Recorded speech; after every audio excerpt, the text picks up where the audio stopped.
Welcome to Popaganda. I'm Shannon Perez-Darby here with my pop culture bestie, Tashmica Torok. Our last experiment of doing these sort of shorter video-based episodes that we will also be releasing on audio. We are continuing that. That experiment went so well. We are going to do more of them, especially as a way to be able to talk about some more time-sensitive things in pop culture. So today we're going to be talking about Adult Braces, Lindy West's new book, and all of the things that have come out since her book was released. I think it's only 2 weeks ago. Adult Braces is Lindy West's new fourth novel. And I've been trying to describe it to people. So I love Lindy West. I have been following her for like 15 years. She's from Seattle. And so she is like a little bit of a local celebrity. She sort of became famous for, or at least when I was first started tracking her, Dan Savage was the editor of The Stranger. And she writes a piece about him being fatphobic. And it was so smart. It was like, I loved it. I like literally remember sitting in my office and just being like, this is so good. Like, I love it, Lindy. So I've been tracking her for a long time. I've read all her books, but the one about film reviews, which is ironic because we're a pop culture podcast, but I just didn't read that one for whatever reason. I just like wasn't interesting to me, which I know. Yeah. Here. Hey, listen, I don't watch everything that comes out either. All right. I'm like, I'm not going through all the fashion magazines. There's a lot of content out here. Some of it's just not that interesting to me. That's what it is. Exactly. And so, I loved Shrill. I watched the Shrill TV series. Mm-hmm. I literally downloaded the Adult Braces audiobook the second it was available. Oh, and I listened to it in one day on publication day. Listen, Lindy, I don't know if you're listening, but I think you got a fan. So I'm ready. Adult Braces is about a lot of things, but the thing that is bringing us to talk about it today is that it's organized around a road trip that Lindy takes. It's a memoir about her life. At the very beginning of this road trip, it is functionally about the mess, or a big plot point is about the mess of her and her partner, Aham, opening up their relationship. I think the book is about many other things, actually. There's a lot of stuff about being a public fat person. There's a stuff about sort of codependency and her like sense of self-esteem and her writing. The salacious thing that everybody's talking about is her opening up her relationship. For the sake of our conversation today, so Aham Oluo is also a local celebrity. His sister is Ijeoma Oluo. And so when Aham and Lindy opened up their relationship in, it was like 2020-ish, for my friends around us, they just started like posting pictures of Roya, the person who ultimately ends up being in a triad together with Lindy, Aham, and Roya. And so everybody I know locally was like, we need to know all the details. Like we were definitely like tracking it. So this is part of the reason that I read this book immediately, because just like, they've been pretty public on Instagram. I follow Roya and Lindy and Aham on Instagram, and had just been like tracking, just like, when local celebrities open up their relationship publicly on the internet, you're going to pay attention to it. Yeah. Obviously. Yeah. And so I had been tracking it. That was part of the reason I was so interested in reading Adult Braces, is that I had the kind of information you have if you're just watching people post pictures on Instagram, but not a narrative of the dynamics going on there. And so, oh God, where do we even start with what happens in this book? I mean, I haven't even, I'm in here. I'm along for the ride. I have not, I watched Shrill. I do like Lindy West. I would not call myself I wouldn't call myself a fan because I'm not tracking her the same way that you are. I'm the same way. I had a friend call me the other day for advice about some drama at work. And she was like, oh my God, thank you for taking my call. I was like, this is drama that does not involve me. Yeah. Please call me and tell me everything. I want to know who did it, when, why. And I, of course, don't want to help you reach a restorative, solution to the conflict. Of course I do. But like, also, I just want to know what's going on behiand the pictures. I want to know. There's that like TikTok thing, which is just like, no, I need every deal. Like, do you want to? Yes, I always want to know. There's never, oh, is that oversharing? No, it is never oversharing. I want to know every single detail. Yes. And my teacup, it's overflowing. And you know what else I still want? More tea. Fill it up, baby. That's what I'm here for. So I want to know what you learned. I want to hear all the tea about it. Yeah. And so beyond my love of Lindy, this drive is absolutely why I read it in one day on publication day. And so, the controversy and the things that for our conversation today is that we learn that Lindy and Aham have been together about 15 years. They broke up, they got back together. They had some of the ups and downs of long-term relationship.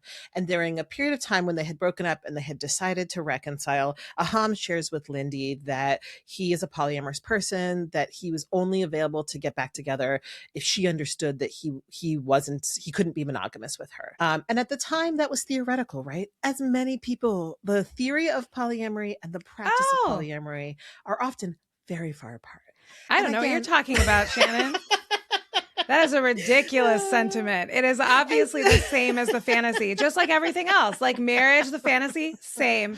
Having children, the fantasy, exactly the same. And just to put my cards on the table, I think the reason I have a lot of feelings about this are because I see a lot of myself in this book. I feel some defensiveness as people are coming for Lindy because while my story is not Lindy's story and I relate to polyamory and I relate to my sexuality very differently than her, I am a person who's in a long-term relationship that opened up into a polyamorous relationship, and it was messy. It created a crisis in our marriage. It almost ended our marriage. It was not good. We did a lot of bad things. Like we created a lot of chaos. We had every mistake that people make. And that please was list them all in alphabetical order so everyone else who's thinking about it, I'd be happy to tell you what they are. One is we had a lot of rules about love and about what you couldn't do. We tried to keep everything very tight and contained, and turns out you can't make rules for other people. You can't make rules for feelings.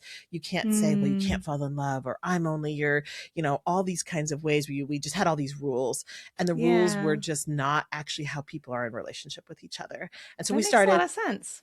That makes sense. That's how people but start. Listen, it makes sense as you say it to me, right? As you say the words, like the front part of my brain is like, got it. That makes of course. But like the part of me that's just like a regular human that wants to control situations and outcomes is like, that part doesn't understand it, just to be clear, because like that is hard. It's hard to imagine like what's going to happen without a sense of control of like, this is the thing that I don't want to happen no matter what. But then you also don't know what it's going to feel like when that thing that you said that you never wanted to happen does happen. Yep. And more specifically, when you're the one it happens to or for or from or whatever. And you're like, wait, but I said we weren't going to, but wait, it's me. Am I? Yeah. It's all really fun when you get to go be a person in new relationship energy, all gaga over someone. And then when your partner goes and does it, you're like, this isn't so fun anymore. That wasn't a fun idea. Now you're doing what I was doing. Well, now it doesn't feel so fun. Yeah. I'm sorry, but I'm the favorite in all my relationships. So I'm going to need you to knock that off. I need you to be open and flexible. And then I'm like, that's mine. Like in reverse. So like, sounds very human, stuff, right? Yeah, it's human. And and I don't think we would have opened up our relationship without those sets of rules in the beginning. And ultimately we shifted from what we called rules to commitments, which is that I have a commitment of, that we live together. I have a commitment. We have shared financial commitments. We own this house together. We, I have a commitment to returning to this relationship with Danny, and that was the commitments we were clear about, that like, that he's also the person I have built and want to keep building my life together with. And so we moved from like all these rules about this only one night a week, blah, blah, blah, blah, blah, this kind of contact. Like we eventually those did not function. And so I come to this from a place of like deep practice of the mess of opening up a relationship. And I'm so happy in my relationship with Danny. I learned so much. I'm not sorry. I'm not sure I totally would have done it if I had understood how hard it was going to be, but can't unring the bell. So we did. Yeah. And, for me, like so much of this book of Adult Braces is Lindy struggling with her own sexuality as a fat woman. And for me, that was part of the polyamory, was that I got together with Danny when we were so young. Like I met him when I was 22. We like started dating when I was 23, and I had dated some before that, but I had just had a pretty narrow dating life. And I had this idea that people like weren't attracted to me, that people only like that people would become attracted to me that I like could talk them into it because of my great personality and how like funny and charming I am. But that was like, they were like in spite of, right? That like once they got to know me, they'd like me, but that like Yeah.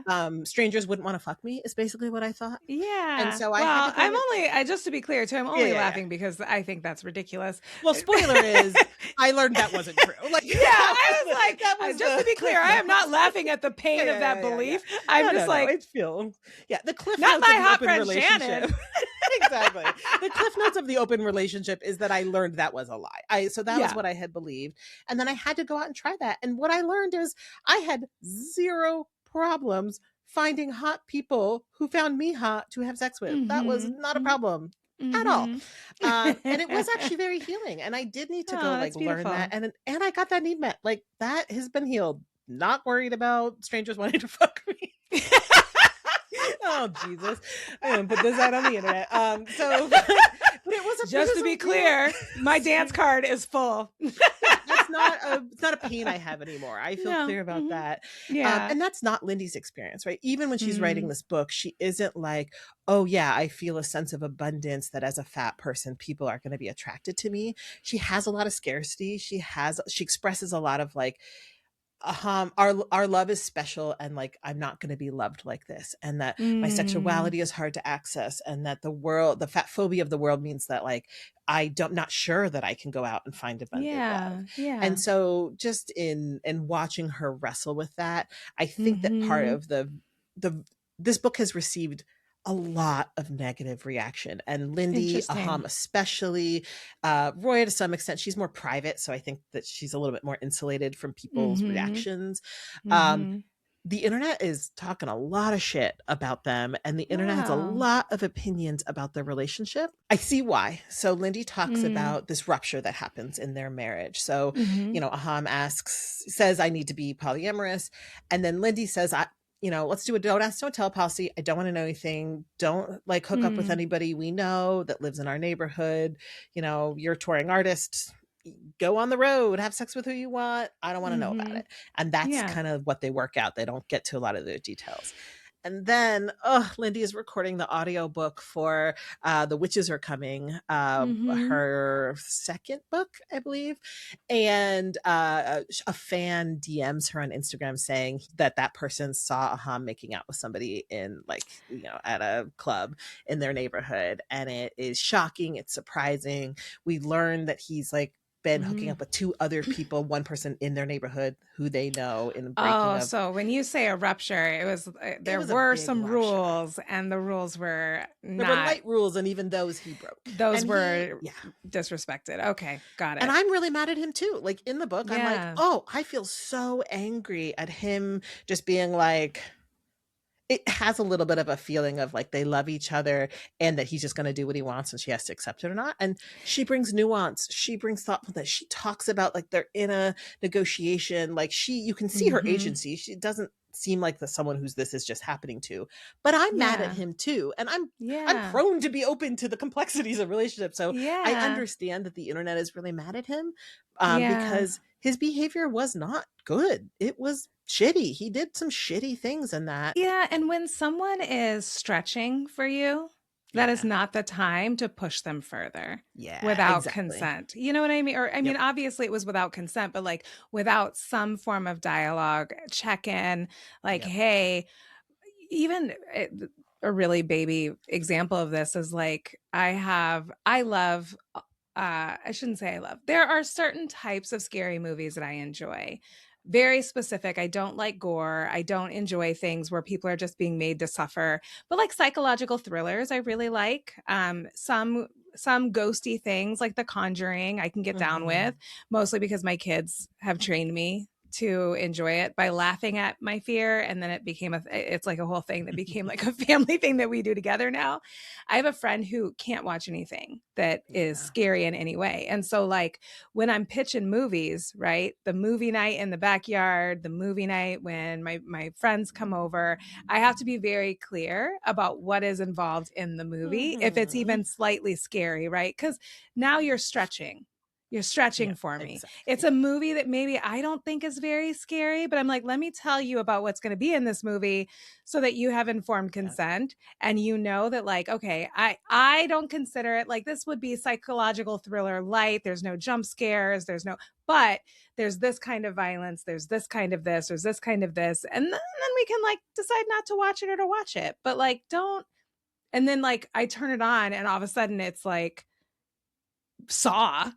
You know what I mean? Like, exactly. I think this is a beautiful summary of exactly the tension, which is like you can see that she is stretching for him, and he does at no point has any breaks. It really, he's just like, okay. And then you even see that even when she through the arc of the book sort of is curious about, you know, a triad and curious about and like leaning into any slight yes from her, and he's just like, okay, well, you can meet Roya immediately, let's go, I'll connect you over text, I'm gonna like start video messaging you. And she's just like, oh, I said a soft yes to you connecting Roya and I over text, and now you're like video chatting, and I'm like, it's been 2 weeks, like I need to like slow it down. He just doesn't have any breaks. He's just like any slight yes from her, and he's just like, let's go.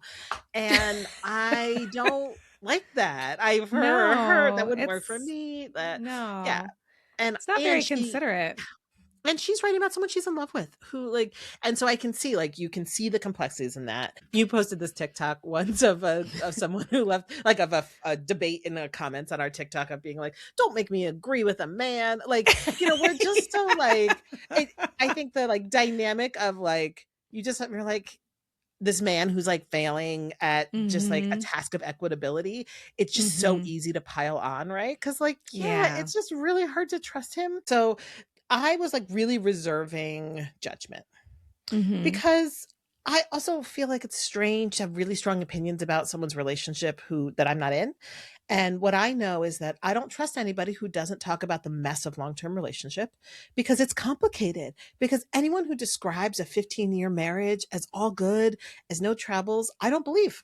I have a loving marriage, and we almost got divorced once, and it was really hard. And that arc was actually part of what makes our relationship so loving and happy today, because we functionally had to break down our relationship. For a long time, Danny had been holding so much of the weight of our relationship. Like, he had been over functioning our relationship. He had been doing so much care.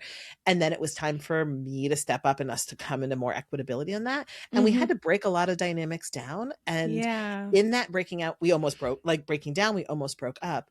But the benefit of it is that we rebuilt our marriage into the most equitable we have ever been, into the most balanced, into the most like present, and like where there's space for both of us.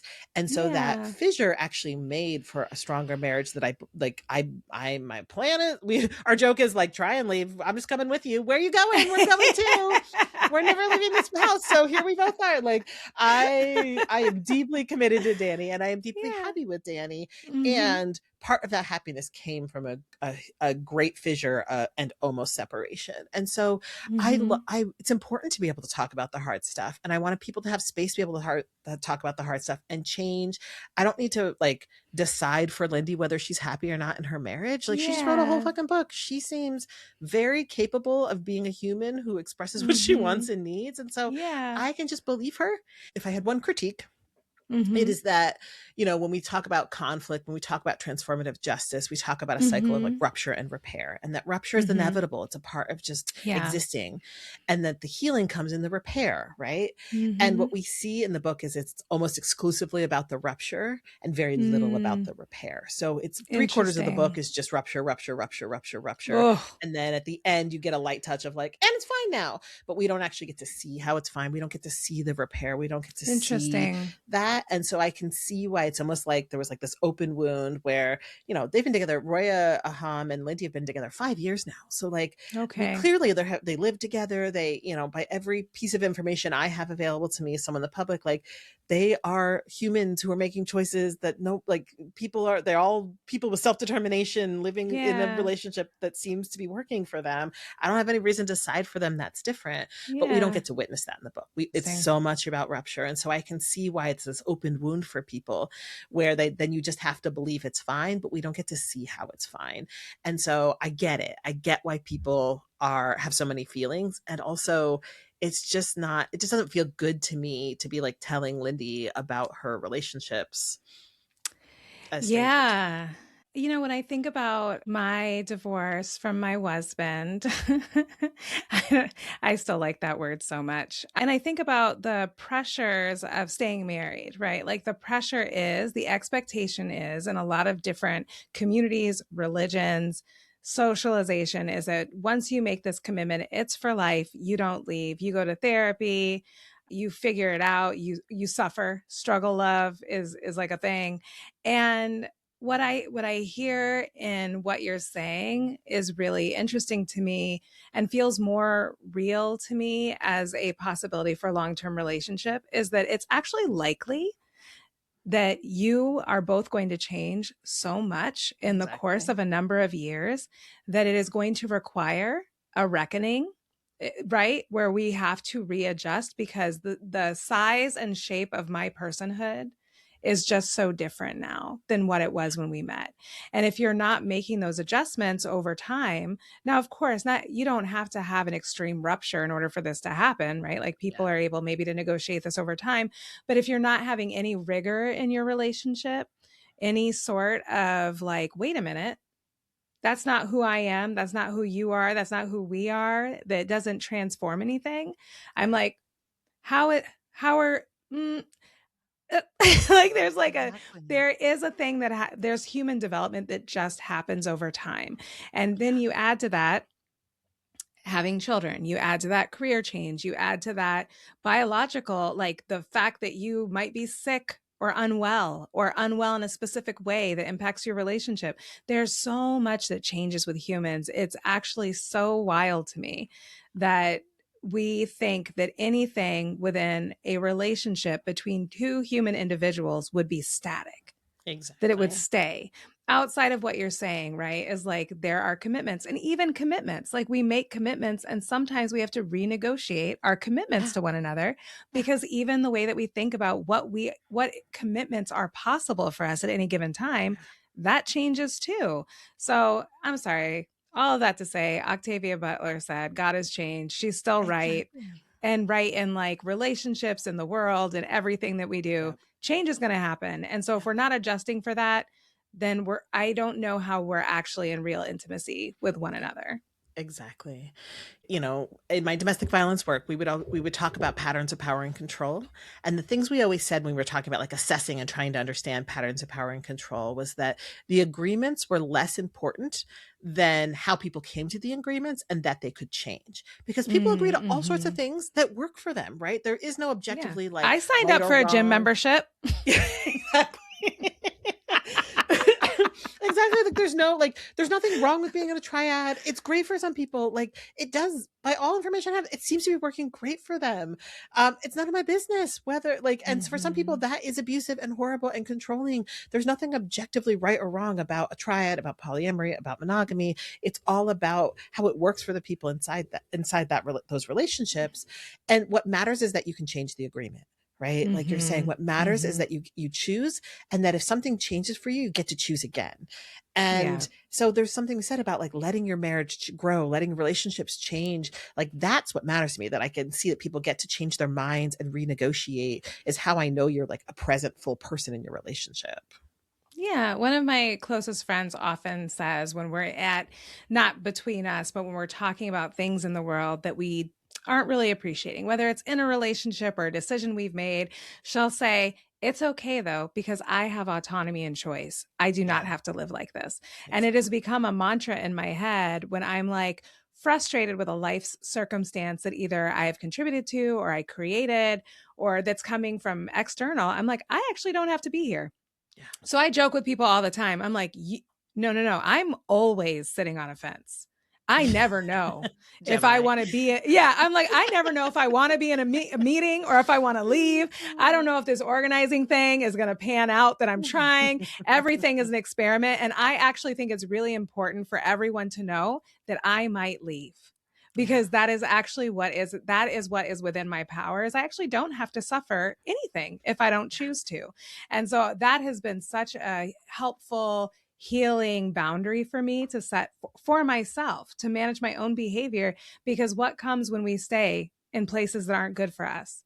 What happens when we stay is that we grow resentment, we get hurt, we hurt other people out of our own resentment. And I'm like, actually, we can skip all of that shit, because guess what? I'll see you at the next thing that we happen to be at, but I'm not doing this anymore because it's not good for either of us or any of us. It's not working. Yep, exactly.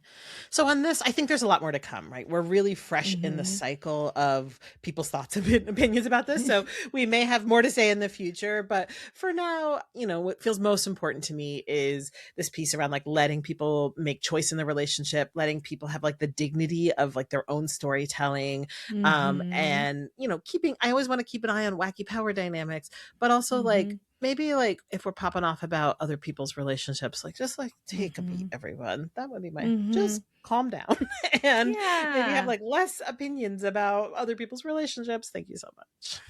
Yeah. And, you know, I feel like one of the things that I asked for when I was moving out of my marriage is that a lot of people had a lot of ideas about what divorce was going to be like for me. And my one request was, can you please allow us to have our own experience? Exactly. Would that be okay with you? Because I'm not your dad. I'm not your mom. I'm not you. I'm not whoever you know that had a terrible divorce. Exactly. Let me introduce myself and let us just have the full process that we have envisioned in the way that we want to do it. And then if I run into things that are problematic that I need advice about, I will ask for those things of people who I think might know how to deal with that. But right now things are going fine. So like, stop introducing the worst possible scenario or like telling me what I should or should not be happy with when I'm like perfectly fine. But I'm sure you guys all know better than me. So whatever, I don't care. Right? It's like, there's so many people who just know, and it's the internet. Like people just think they know so much more all the time. But, you know, I think what you're saying is beautiful. And I hope that what you're also saying is true for Lindy, that she is having an experience that she feels like she has autonomy and choice, and that they can all be happy with what they choose. At the end, at the end of it all, they're choosing an experience. And I hope that they all feel like they can choose to end that experience whenever. Yeah, exactly. To support Popaganda, please like, subscribe, and leave a 5-star review. It really makes a difference.